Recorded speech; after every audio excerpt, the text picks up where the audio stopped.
Manuel Somoza, qué gusto saludarte. ¿Cómo amaneciste? Gracias por estar aquí en los micrófonos de ¿Qué tal, Fernanda? Manuel Somoza es presidente de inversiones de Cibanco. Y hoy tienes un dato del cual quisiéramos escuchar tu opinión sobre el tema de la inflación en Estados Unidos. Cuéntanos, Manuel. ¿Qué tal? Buenas tardes. Primero, me da mucho gusto estar contigo como siempre, Fernanda.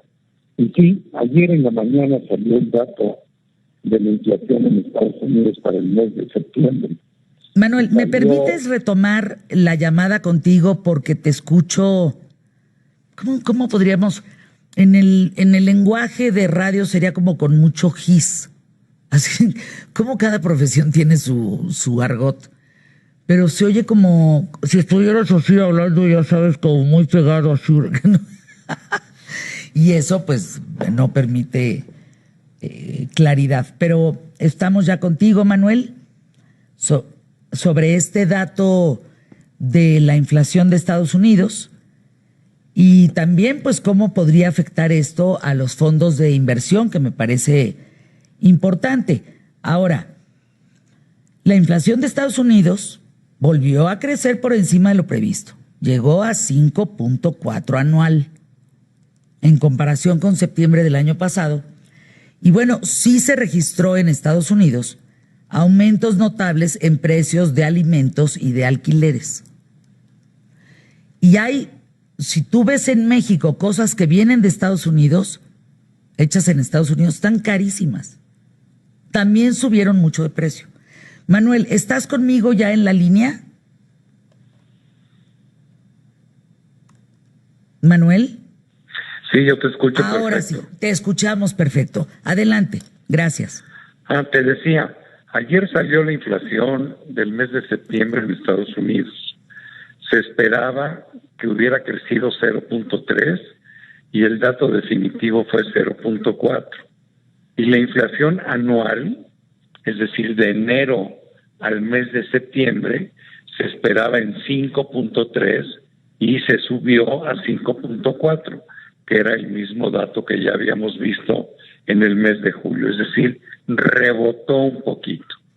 Visto desde ahí, bueno, pues no fue una buena noticia porque todos estábamos esperando ver declinar poco a poco la inflación hacia adelante con objeto de volver a llegar a inflaciones del 2,5% en Estados Unidos y no arriba del 5% como está actualmente. Sin embargo, en un análisis más preciso, la inflación subyacente, que es aquella que elimina el valor de los precios de los productos muy volátiles, como es los energéticos y los propios alimentos, la inflación subyacente se mantuvo sin cambio a niveles del 4% de enero a septiembre, igual que era de enero a agosto. Los mercados al final tomaron bien los datos, las bolsas subieron, el peso mexicano mejoró de valor, las tasas de interés de los bonos a 10 años en Estados Unidos se bajaron, todas buenas noticias para ellos y para el mundo, y tuvimos un muy buen día. Ahora, ¿qué sigue para adelante? El tema sigue pendiente, la inflación sigue estando en niveles altos, la Reserva Federal ha dicho que esta es transitoria. Lo que no nos ha dicho la Reserva Federal es a qué se refiere por transitoria. Transitoria de aquí a diciembre, transitoria de aquí a marzo, transitoria de aquí a junio del año entrante. Bueno, pues es bien importante el poder saber realmente si esa transitoriedad es buena o no. Entonces ahí es donde Manuel le va a pedir a las personas que tienen este radio prendido y esta comunicación que guarden silencio para que él pueda continuar con esta exposición interesante que nos está dando aquí en ¿Qué tal, Fernanda? ¿Ya lograste silenciarlos, Manuel? Gracias. Entonces te decía, bueno, ¿qué viene para adelante? Yo creo que la inflación sí es transitoria, pero va a ser un poquito más larga de lo que nos estaba diciendo la Reserva Federal, porque ha habido nuevos fenómenos, por ejemplo, el incremento en el precio de los energéticos, y en segundo lugar, que es algo que la gente no acaba de comprender porque es un tema complejo, es que las líneas de producción a nivel mundial de un montón de productos se interrumpieron por la pandemia. Y el volverlas a echar a andar ha costado mucho trabajo. Y esto está generando cuellos de botella. ¿Qué quiere decir? Que hay demanda, pero los productores no se dan abasto para surtirlo. Quizá el público que nos está oyendo, el mejor caso que puede entender es el de los automóviles. La demanda de automóviles ha crecido en forma verdaderamente importante, pero tú vas a las agencias y pues no hay coches.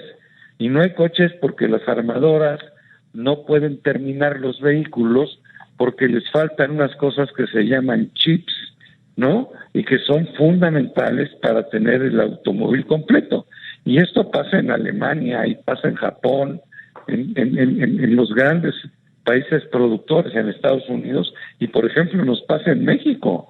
Las grandes armadoras que están en México, pues no están trabajando a toda su capacidad, tienen que hacer paros escalonados porque no tienen los componentes necesarios para terminar los vehículos. Pero eso sucede en un montón de productos, ¿no? Y además de esto, también lo que se interrumpió fue la distribución. Por ejemplo, el costo de mandar un contenedor de China hacia la costa del Pacífico, hacia el puerto de Los Ángeles, bueno, pues se ha cuadruplicado el costo por contenedor, y todo esto, pues ¿a dónde va a dar? Pues al incremento de los precios, afectando a la inflación. O sea que sí es permanente, sí es temporal, perdón. Sin embargo, pues urge que esa temporalidad se recorte, porque si esto sigue mucho tiempo, pues va a alcanzar a dañar el crecimiento de las economías de todo el mundo. Es ahora, lo que dices, perdón, te preguntan por acá, mi querido Manuel. Entonces dices que si el Banco Central retira el estímulo monetario, frenaría el crecimiento contemplado para el siguiente año. El Banco Central lo que tiene que hacer es empezar a quitar los estímulos, porque la economía ya no los necesita. Y de esta manera pues va a aliviar un poquito el tema de la inflación, 1.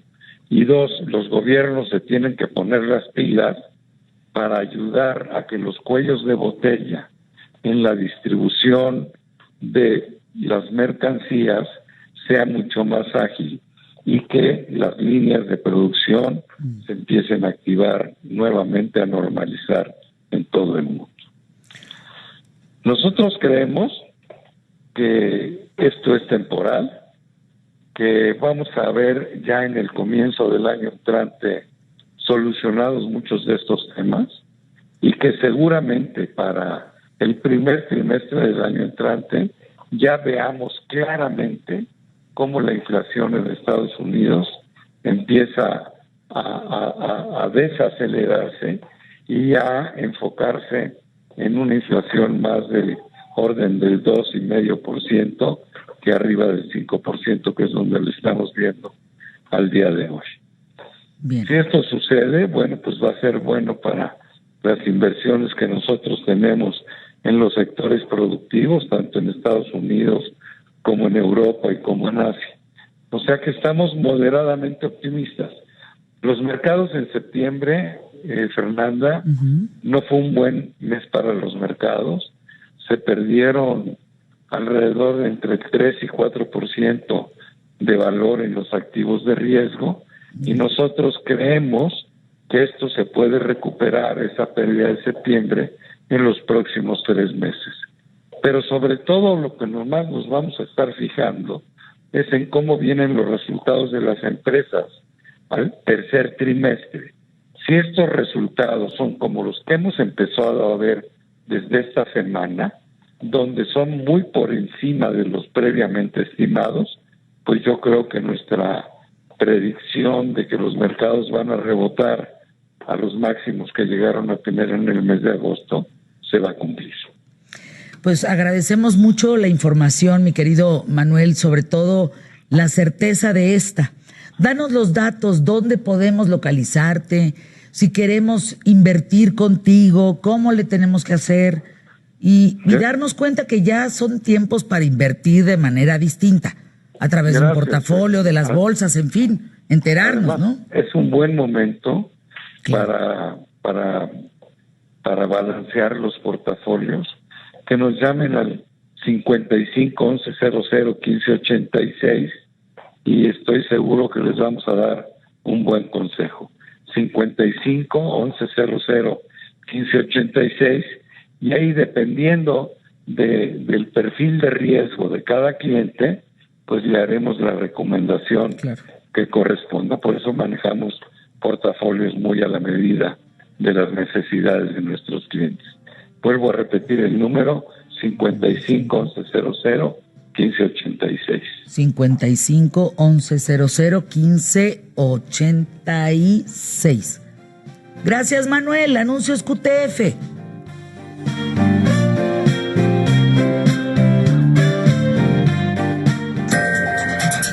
Cibanco presentó